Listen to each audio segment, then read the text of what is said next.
প্রিয় ছাত্রছাত্রীরা, আমি তোমাদের জন্য নিয়ে এসেছি সংক্ষিপ্ত প্রশ্নের লাস্ট মিনিট সাজেশন।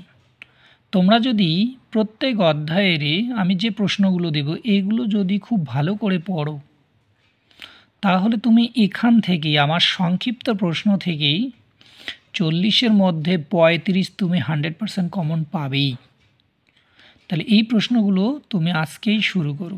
আমি আশা করি এর মধ্যেই তুমি 40-এর মধ্যে 35 তুমি পাবেই। নাও শুরু করা যাক।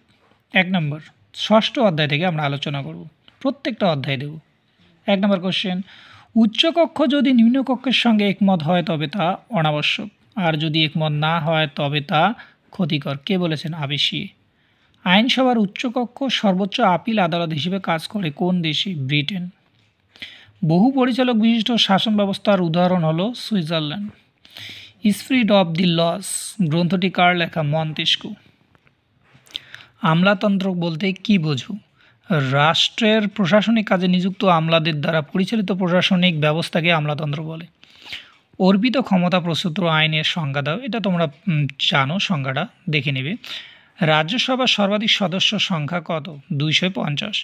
রাজ্য আইনসভার উচ্চকক্ষের নাম কি? বিধান পরিষদ।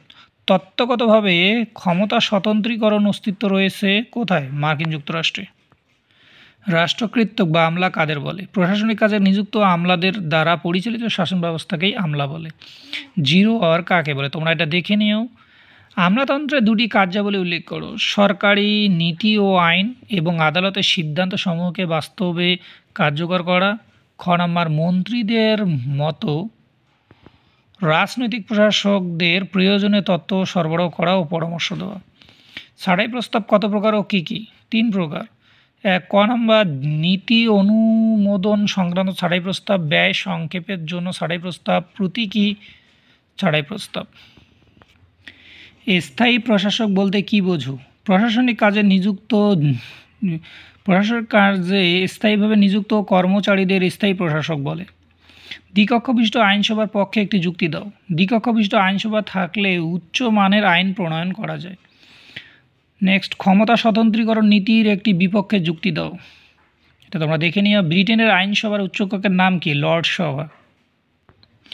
নেক্সট, এক কক্ষ বিশিষ্ট আইনসভা আছে এমন একটি দেশের নাম লিখো। চীন। আমলাতন্ত্র হলো ড্যাশ শাসক, স্থায়ী। ক্ষমতা স্বতন্ত্রীকরণ নীতির মুখ্য প্রবক্তা কে? মন্তেস্কু। মার্কিন যুক্তরাষ্ট্রের আইনসভাকে কি বলা হয়? কংগ্রেস।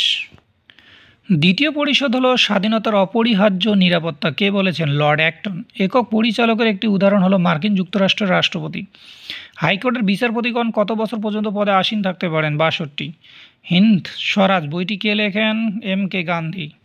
বৈপরীত্যের ঐক্য ও সংঘাত তত্ত্বটি সঙ্গে সম্পর্কিত মার্ক্সবাদ। নেক্সট, জাতীয় মূল্যবোধের সমষ্টি হলো জাতীয় স্বার্থ। কে বলেছেন? Joseph Frankel. Politics among nation বইটি কার লেখা? Hans J Morgenthau. রাষ্ট্রকে আত্মাহীন যন্ত্র বলে কে আখ্যা করেছেন? গান্ধীজি। উদারনীতিবাদের জনক হিসেবে কাকে অভিহিত করা হয়? জন লককে। উৎপাদন শক্তির দুটি উদাহরণ দাও। শ্রমিক ও তার শ্রম ক্ষমতা। আনুষঙ্গিক যন্ত্রপাতি। লোকসভার গঠন কি? যা তোমরা দেখে নিও।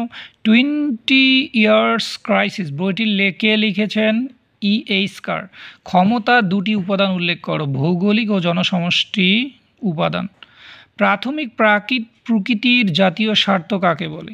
যেসব জাতীয় স্বার্থ সংরক্ষণ করা প্রতিটি জাতির আবশ্যিক কর্তব্য তাকে প্রাথমিক প্রকৃতির জাতীয় স্বার্থ বলে। ভারতীয় সংবিধানের 356 ধারায় কী বলা হয়েছে? তোমরা একটু দেখে নিও। ক্ষমতা স্বতন্ত্রীকরণ নীতি প্রথম প্রযুক্ত হয় কোথায়? মার্কিন যুক্তরাষ্ট্রে। নেক্সট, ওয়েস্টফালিয়া শান্তি চুক্তি সম্পাদিত হয় কত সালে? 1648 সালে। সরকারের তৃতীয় অঙ্গর নাম কি? শাসন বিভাগ। দ্বিকক্ষ বিশিষ্ট আইনসভা প্রথম চালু হয় কোথায়? ব্রিটেনে। এই ভিডিওটি দেখার জন্য তোমাদের সকলকে ধন্যবাদ। বাকি অধ্যায়গুলো পেতে আমাদের পেজের সঙ্গেই থাকো। আবারও সকলকে ধন্যবাদ।